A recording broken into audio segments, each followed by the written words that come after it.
Hello, hello. Hey, Hello, everybody. morning. Morning. Top of the morning to everybody. Nice to see everybody. There we go. Okay. Wait a few more minutes over here. Okay, nice to see everybody. Morning, Rabbi. Morning, everyone. Morning, everybody. Morning. All my great students are here. Baruch Hashem. Thank you very much. Ahead of a likely re-election bid by the president, his budget plan heavy on the policy. Okay. Good morning. I don't need to hear the news again. So, okay, just give me a chance over here. A few more people joining in. Okay, I have all the Jews here, more or less.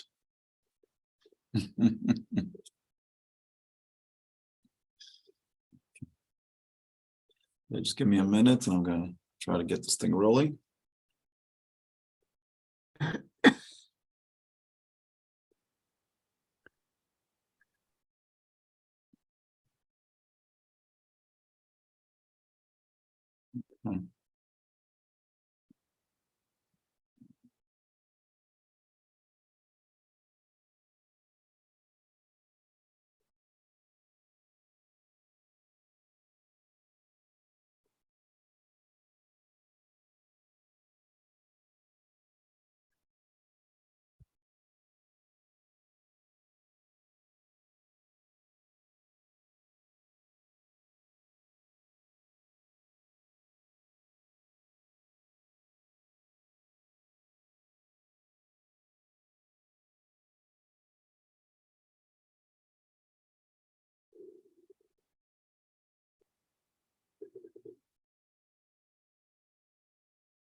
Okay, just hold on there, starting just momentarily.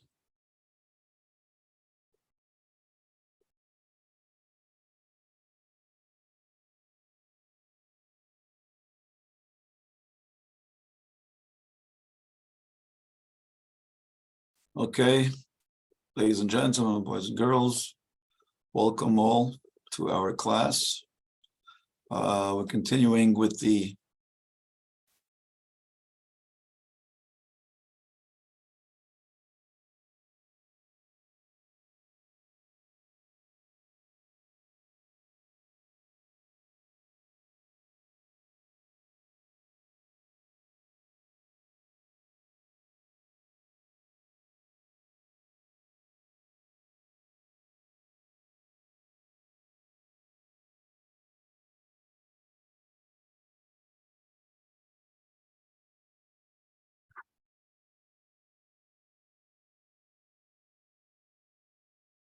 now you can hear me. Can you hear me now?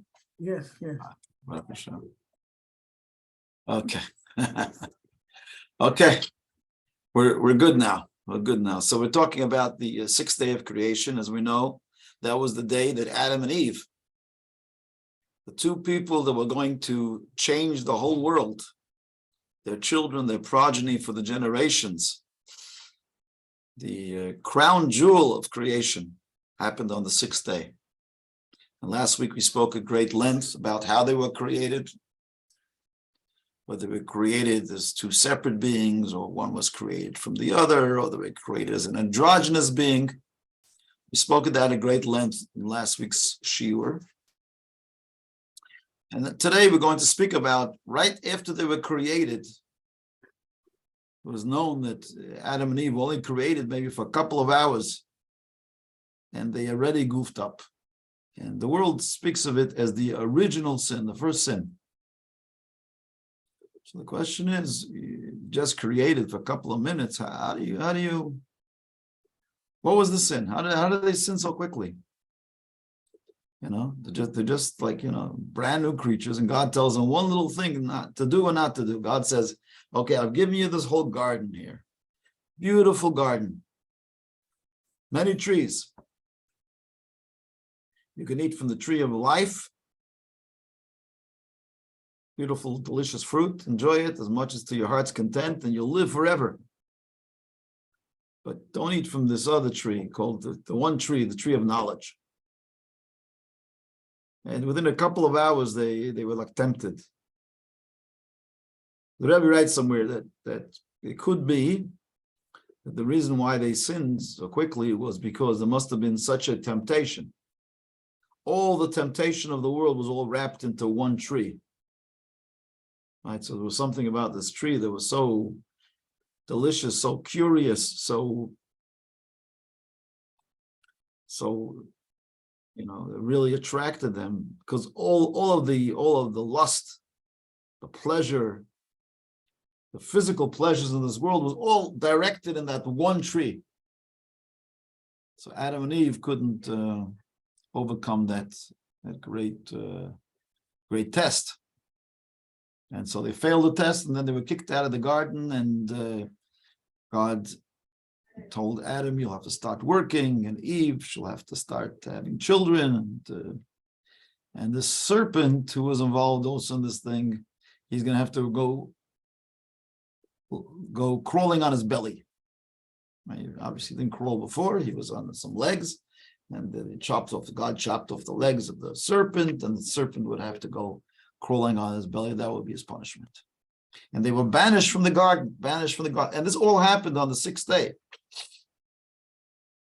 before Shabbos already, a few minutes to Shabbos, like, wait, no, they fell into it. So there's many explanations on this story, and trying to understand what was the tree of life, what was the tree of knowledge. How was it possible that there was such a lust for this tree of knowledge?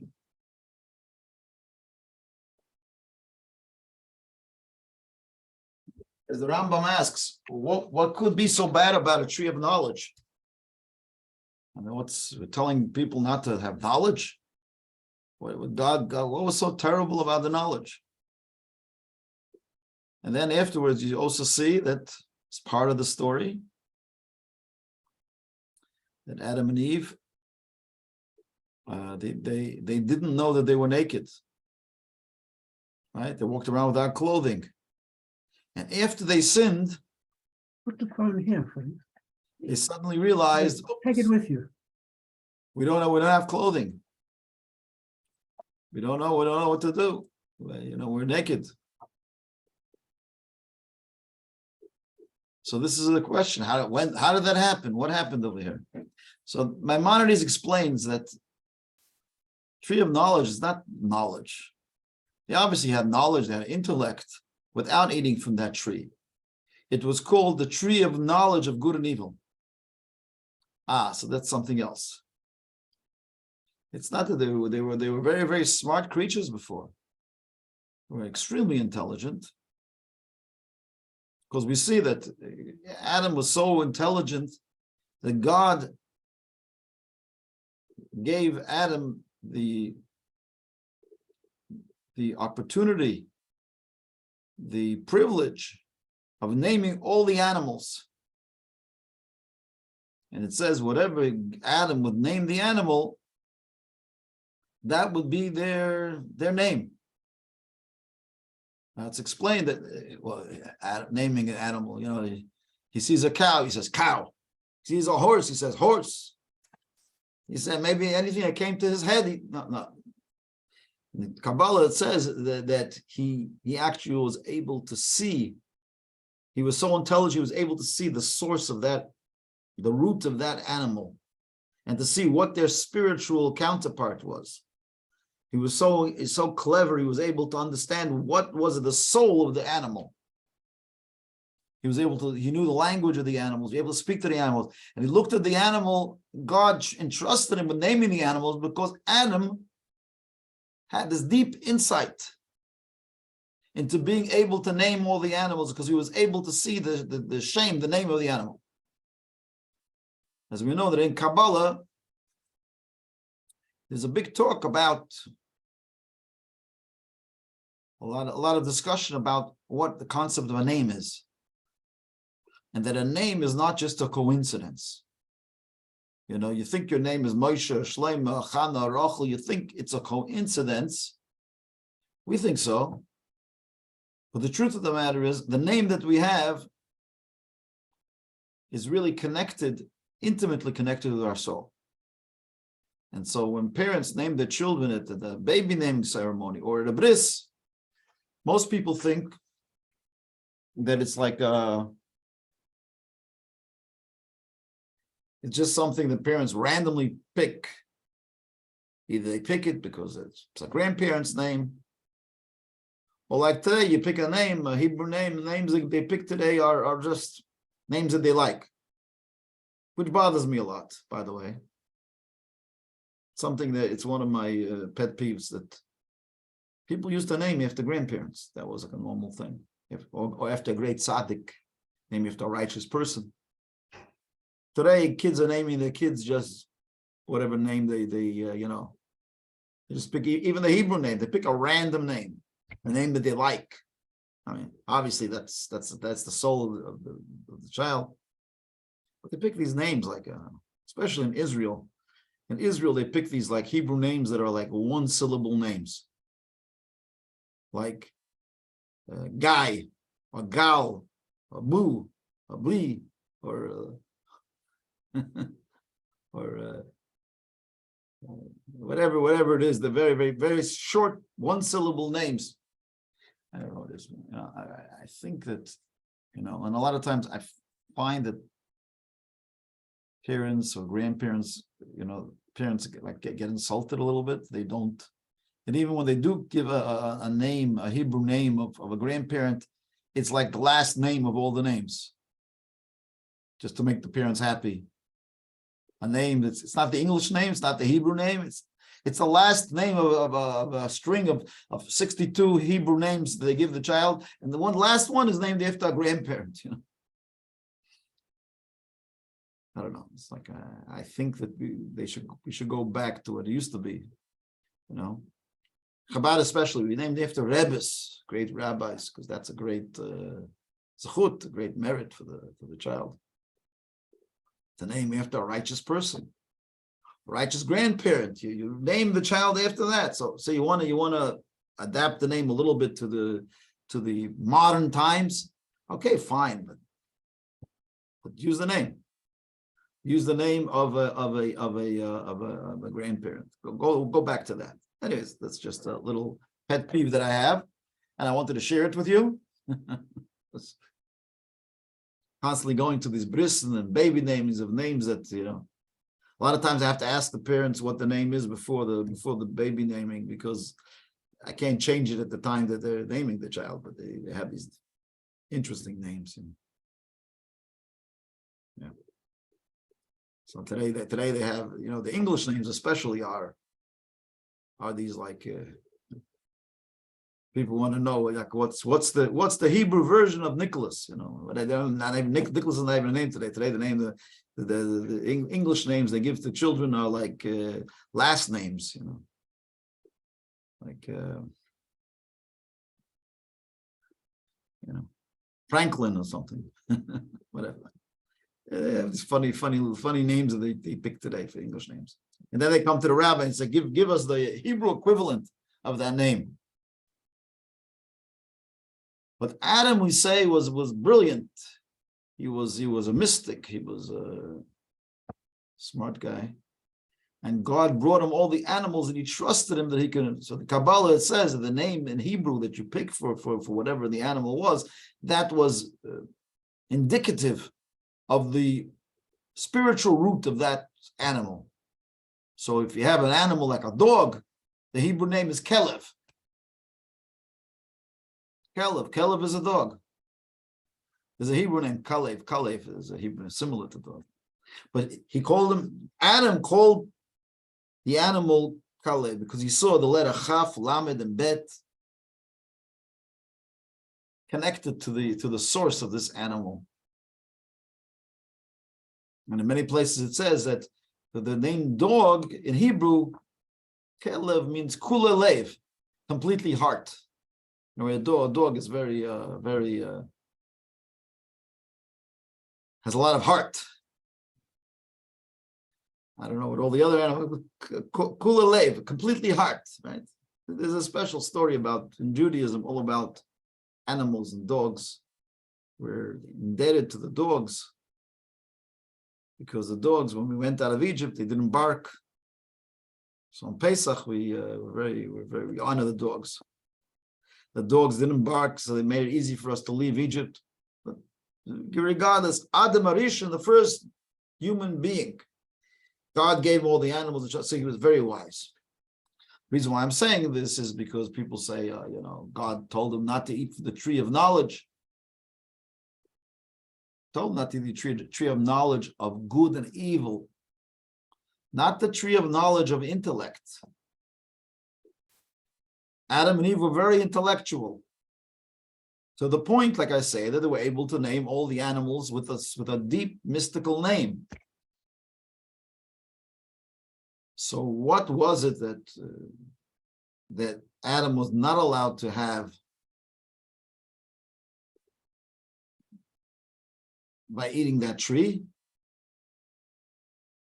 So it's not just knowledge, it's like sort of, it's Eitz Hadas. Rambam says it's Eitz Hadas Toivara. It's the knowledge, the carnal knowledge of good and evil. Adam and Eve, they were naive. They weren't so physical. They had physical bodies, but they weren't so sensual, sexual. That kind of knowledge they didn't have. That's what God told them. God said you could be in the Garden of Eden and you could be naive. You could be just spiritually smart. Eat from the tree of life. The tree of life was more about, as the Kabbalah says, the tree of life was more about spiritual knowledge. Not so much the physical, it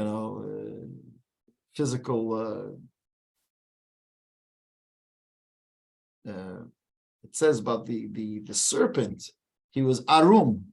He was the serpent that convinced Adam and Eve to eat from this tree. He was, arum means he was like sharp. Arum means, sometimes it means naked, but it means he's sharp. He was sharp in the ways of the world.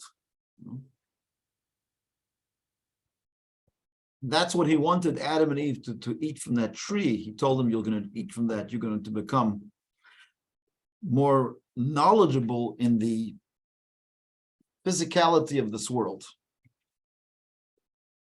A lot of times you have some kids in school who are very bright, very smart, but then in business they don't know what they're doing. Why is that? Clever, they're brilliant, they're like from the Garden of Eden. So it says Adam and Eve, before they ate from that tree, they didn't realize their nakedness.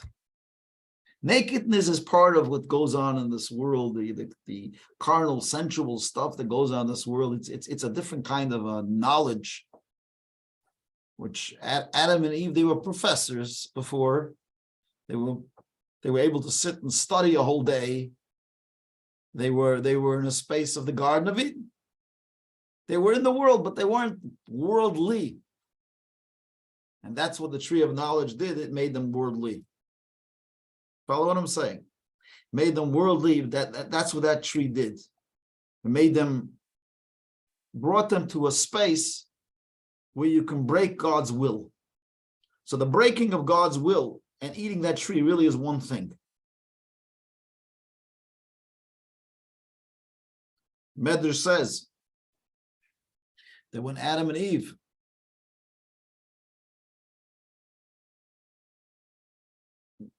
were sitting in the Garden of Eden, so the serpent approached Eve. And he said, Eve, why don't you eat from that other tree, the tree of knowledge? Why do you have to just eat the tree? He said, God told us not to eat from the tree. She says, God told us to stay away from that tree, not to touch it. So the serpent was very smart. He saw that Eve said not to touch it, and God only said not to eat from it. So you see the danger of adding on God's words. So he said, God said not to touch it. Let me show you. He gave her a push, and she banged into the tree, and he says, look, nothing happens. You're good. It's okay to touch the tree. But God never said not to touch the tree. God said not to eat from the tree. And because she added onto what God said, some say that's where her downfall came. Because God only said, don't eat from the tree. So the serpent convinced us, look, you touched it, nothing happened, everything's fine. So if you could touch it, you could eat it too. So our sages say, from here we see that one should never add onto what God says. One of the greatest downfalls of people is when we add onto God's words. God says you have to keep Shabbos for 1 day a week. I'm going to keep it 2 days a week. You can't add it to what God says. God says, put 4 parchments into the tefillin. I'll put a 5th parchment. You can't add to what God says. God says, you shall not mix milk and meat. I'm going to add orange juice besides for milk. No.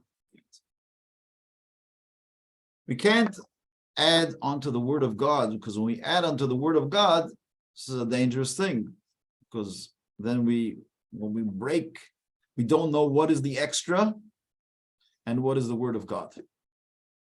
So you could ask me a good question. You're allowed to ask me a question. Isn't all the rabbinical laws all about adding onto Torah? All the fences the rabbis made on Shabbos was also adding onto it. So if the downfall of Eve was because she added and she said to the serpent, God said not to touch the tree, not only to eat from it, and that was the beginning of her downfall.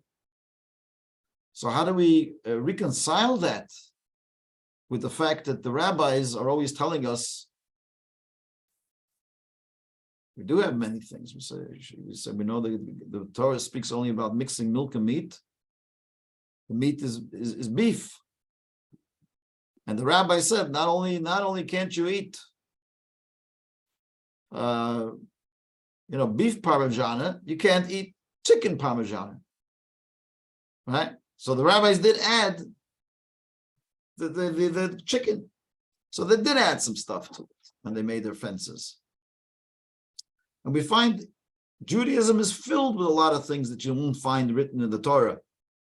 But their fences on Shabbos, you're not allowed to write with a pen. So the sages says, don't only write with a pen, but don't touch a pen. A pen is a word in Hebrew called muktzah. You're not allowed to touch a pen, because God said you should not write. One of the prohibitions of Shabbos is to write. So they say, not only can't you write with a pen, you shouldn't carry a pen in your pocket on Shabbos, lest you might come to use the pen. Right? You're not supposed to use a cell phone on Shabbos. So they say, not only can't you use a cell phone, you shouldn't keep the cell phone in your pocket, lest you might come to use the cell phone on Shabbos, right? So we find that there are many fences of the sages they put into place. So how do we reconcile fences with this sin of Eve? That she added on the word of God, because the serpent said, what did God say? She said, God says, you shall not touch the tree or eat from the tree. She added unto what God only told her not to touch, not to eat. And she had a touch. So we say that was the beginning of the end. So how do we reconcile that with rabbinic fences? The answer is, there's a difference when something is a fence or something is you think you're smarter and you're going to add something onto it. You're trying to add more things, to do more for God. God said, don't do for me more than I ask you to do. What I ask you to do, do. You don't have to do anything more. Whereas the rabbinical laws was not put into place to like beautify or add what God said, and to say we're going to do more stuff. No, more stuff you don't do. You follow the will of God. But there are certain cases where the sages felt that they should put a fence into place. As long as you know that's a fence, you know that's not the word of God. You know what the word of God is. That's why it's important to know what's rabbinical law, what's Torah law. You know the rabbinical law, they put certain rabbinical fences into place to save us from falling into the pit of breaking the word of God. But you have to know that's what it is. It's just a fence. So if the sages were to say, and to put the place a fence and say, God said not to eat from the tree, but we, the sages, say, don't touch it as well, unless you might come to eat from it, that would have been something else. Over here, no, in her mind, she said, God said, not only not to touch, not to eat from the tree, but also not to touch from it. Okay, that's another pointer over here. So we gave you a few little ideas about to try to understand a little bit more about this whole story, this whole episode. The first point that we discussed was what the Rambam says, and what was the tree of knowledge? The tree of knowledge was not knowledge. He had lots of knowledge before. What the tree of knowledge was, it was a tree of knowledge of good and evil. The second point that we just spoke about at the great length was about rabbinical fences and about how she added unto the word of God. And the Torah says, you shall not add nor diminish from what God says. Nonetheless, there is allowed to be rabbinical fences to make sure we don't come to do those things. So this is what's going on the first day over here. We have these two trees, the tree of life and the tree of knowledge. Now the question is, another very important question that we need to ask ourselves is, if Adam and Eve would have never eaten from the tree of knowledge, and we would have never gotten out of the Garden of Eden, it would have stayed up in the heavens, right?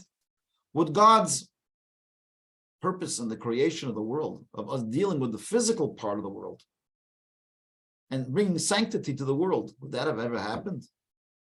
If we would have stayed in the Garden of Eden, then we would have been these like professors sitting and studying a whole day, right? So in a way, think about it. Was this that God set up Adam and Eve to eat from the tree of knowledge? Because if they had to eat from the tree of knowledge, because otherwise we wouldn't be in the kind of world that we are in today. Would God's plan for the world have been fulfilled if Adam would have stayed always in the Garden of Eden, and his children and his grandchildren? If we would have been today in the Garden of Eden, it would have been like Mashiach's times, right? From the very beginning of the world. Was that part of the plan? In other words, was Adam's sin part of the plan or not? Did God want that to happen? And did God have a plan that if he didn't eat from the tree of knowledge, right? What would have been then the purpose of creation? What would have been? We would never have been. We never would have had marriage as we know it today, dealing with the physical world and trying to elevate the world as we know that that's the whole purpose of creation. So it almost seems that God set him up to sin. Maybe. I'm sharing with you this idea. I just want to know if anybody has any thoughts on this. If you ever thought about this. Anyone? Any ideas on this? Do you think that it's possible that Adam could have not sinned with that original sin? And the world would be a world just everybody in the Garden of Eden? Is that a possibility? Yes, Say so, because God told him not to. Yeah, go ahead. I wanted to comment about the fences that the rabbis put up. Okay, going back to that. Okay, go ahead. Sorry, Go to I the had a fences. question in my mind. I just feel that that really holds us back. I think it holds us back in a way that it just makes everything so much more uncomfortable. You have to worry so much more about every little rule and every little thing that you do. And I wonder myself if this is really the law of God or is it the law of rabbis when thinking about all these little things. Right. I hear you. And I empathize with you because I go crazy keeping the laws. Drives me nuts also. Sometimes, like on Shabbos and Yom Tovim and any other laws and kashrut laws and yeah. I wouldn't mind to have had some chicken parmesan. Be very nice. I don't know what it tastes like, but it looks good. It is good. Yeah, thank you. I don't have beef parmesan, just chicken parmesan because the whole meat thing Yeah, and bringing in the chicken in yeah, case you think chicken is meat in some way or meat is chicken. right, It's just the whole thing is more and more oppression to me. right. So it's like this. Just to talk to the oppression. I mean, forget about rabbinical law. Just Torah law itself one could perceive as being oppressive, because a lot of the laws are very restrictive. Even forget about the rabbinical additions to the thing, right? Judaism in general, one can argue, is maybe a little bit oppressive. If that's God's will and you have to do exactly what God does and you become a little OCD, you start doing it this way and that way, and everybody shouts at you, you're doing it the wrong way. And yeah, but I like viewing it all as a relationship with God. And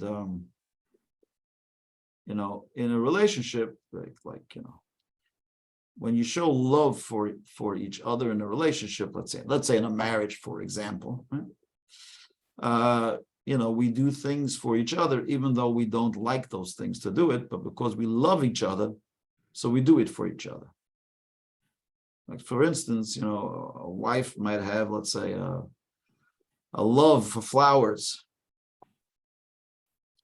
and she likes flowers every week, and so the husband conforms to that, and he buys her flowers every week. But he, in his mind, says, this is a pain in the neck to go to the store and buy flowers. I don't even get it. It's restrictive, and she likes just certain kind of roses, and I have to get those roses, and I don't understand why roses altogether.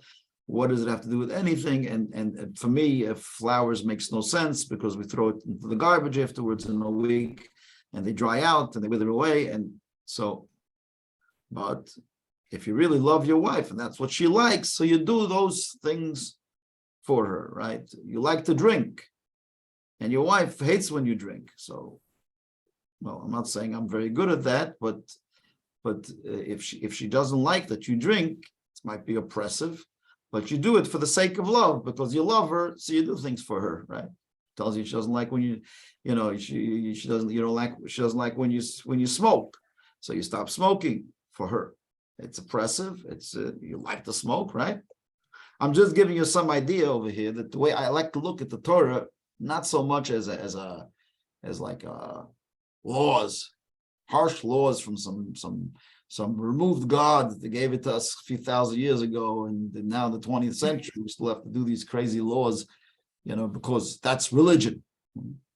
I like to look at it more as relationships, right? And in a relationship, you do things for each other out of love. So if you really love God, and if we believe this is what God told us, right, we do these things even if they curb our enthusiasm, they curb our lifestyle, they curb our sometimes our spontaneity, so to speak, our freedoms. Yeah, they impinge on our freedoms to some degree. But when you enter into a relationship willingly and happily, that's what it is. When you get married, that's what you're getting into. You're going to get into, you have to curb certain things. When you're a bachelor, you can run around, you can run wild, you can go to all the crazy bachelor parties, But after you get married, that's the price you pay for it. It's but now that's the Torah law. Torah law, if we believe that that's what God said, the 613 mitzvahs He gave us at Mount Sinai. If we believe that's what God gave us to do, so then that's God says, I have a list of things here that I want you to do for me. Do them for me. And then God says, that makes me happy. Yes. That gives me nachas. I want to have a relationship with God because I love Him and He loves me. Right, correct. That doesn't necessarily mean that I love every rabbi who put up these fences to make life more difficult. So now it comes with, I want to listen to God, but do I have to listen to Rabbi Plotkin? Not Rabbi Plotkin, but other rabbis from the Rabbi Akiva and Rabbi and the Shulchan Aruch and Rabbi Joseph Caro and Rabbi Moshe Isserlish and the Ramo and this rabbi and that rabbi said on top of the other rabbi came the other rabbi in the next generation and put another fence into place, and then Rabbi Gershon came and said we only can marry one spouse, we can't marry two spouses. And then it goes on and on and on, and they all now we're 3,000 years later. Everybody loves you, Rabbi. Everybody loves you. You're not one of those rabbis we don't love. Exactly. Thank you. I appreciate that. So we have like this. So, but now, like, if your spouse tells you, I want you to go to this shul because I like this rabbi there. Let's go to that shul. Let's be there. So part of love is I don't like that rabbi particularly, but I go there. God said to us in the Torah, it's a built-in clause almost. It's like one of these dangerous clauses. But in the Torah, there is a clause that when you in every generation, when you won't know what to do, you won't know whether to go right or left. The Torah says you should go to the rabbi every generation, and what he will tell you, you will listen to him. And it says over there, do not part from what he says, right or left. So there is a built-in clause that gives the power to the rabbis as one of the 613 mitzvot, as one of the laws of the Torah. So that's where rabbinical law really is Torah law. Rabbinical law is based on God said, you need to listen to your rabbis and follow what they say from generation to generation. So that's how we got bagged with these rabbis. And why do we get? Because God said, listen to the rabbis. Not because the rabbis are so great, but because that is a built-in clause in the Torah that says you should go and listen to the rabbis. Now, I'm not going to go talk about every one of the rabbinical laws and fences and all, et cetera, but just to know that it's part of, so if someone that you love says, okay, I'm going out of town, but when I'm away, I want you to follow what this and this person says. That is rabbinical law, more or less. I'm sure you still have a lot of questions, but let's get back to the topic. I think I asked a question here. The last question I asked was, does anyone have any thoughts on what we said before about was the sin, the original sin as we call it, was it bashert? Was it meant to be that Adam and Eve should stumble into that so that they should be thrown out of the garden and visit the rest of the world and bring holiness to the rest of the world? And the truth of the matter is that we could say this about every sin in life. God created sin to make us stronger in a way. Right? In other words, God coattails on the foibles and on the mistakes of mankind from the very beginning. He always has like a plan B. He has a plan. Originally he said everyone should stay in the Garden of Eden and be perfect. But he knows the human condition is not a perfect one. So he already put into place plan Bs for everything. So after Adam and Eve eat from the Garden of Eden, they eat from the tree of knowledge, they're thrown out of the garden. That's part of the plan. What's the plan? The plan is that if man will stumble, which he knows man will stumble, he takes us to the next level. Many people say the Holocaust was like one of the worst, terrible mistakes of mankind in the history of the world. Worst possible thing that could be. thou shalt not murder 6 million times, right? Not only that, over 1 million children. It's one of the worst tragedies, the worst, mankind falling to the lowest of low. But we all know that probably there would never be a state of Israel if there wasn't the Holocaust. Now, I'm not saying that God planned the Holocaust so that there should be a state of Israel. He could give us a state of Israel in another way too, if he wanted to, right? God can find many ways to give us a state. He could have come up with some other way that the guy from the United Nations could have had a revelation in the middle of the night, and he could have come up and said, recognize the state of Israel. I don't know. There could have been many other ways. We didn't need a Holocaust. Right? And it bothers me when people say that the Holocaust happened so that there should be a state of Israel. That's wrong. It's wrong. But God has in every situation, he has a plan B. When man stumbles and does the terrible things that the man does, God many times what he does is he coattails on it. And he uses it now to make as an opportunity to create a new possibility in this world. So Adam and Eve, they eat from the Garden of Eden. They eat from the apple on the tree of knowledge. Terrible thing. One thing they had to keep. They broke it. But God already right away had a plan B into place. That if the man does terrible things, God says, okay, now we're going to create a new kind of a world where, man is very, very aware of his sensuality and of his nakedness, and he's now in another space. He's not anymore the absent-minded professor in the Garden of Eden. He's now a very worldly guy, worldly people that are very sensitive to the nuances of the material world. But God says, okay, now we're gonna take this world now, follow your mistakes, but we're gonna try to bring holiness into that lower level that you go to. So God coattails, so to speak, on the mistakes of man, and he creates many new opportunities in how to bring the world to a better space. I'll leave you with this thought. You can think about it a little bit. It's not something, if you want to ask a few questions, you can ask some questions, but we will continue Mitzvah Shem next week. Next week we go from Friday to Shabbos. So next week we're going to talk about the seventh day of the week, the first seventh day of the week, the Holy Sabbath. Anyone have any other questions? Rabbi, I just want to ask a favor. Sure. I missed my chance to listen to day 4 and day 5. Right. Can I find it anywhere? I think these classes are recorded and they end up on a YouTube. I have tried to look. If you go chabadmarkham.org, Mm-hmm. there should be a YouTube channel there on the bottom of the page. And you go onto the YouTube channel and you'll see a lot of the classes. Hopefully they were already posted. I will look, but I didn't see them the last time I looked. Okay, try So again. if you can have them posted, that would be good. I'll speak to the Okay, okay. that would be wonderful. I'd hate to Okay. miss what happened. Yeah, otherwise you won't know what happened on the third or fourth day. No, I have 1, 2, 3.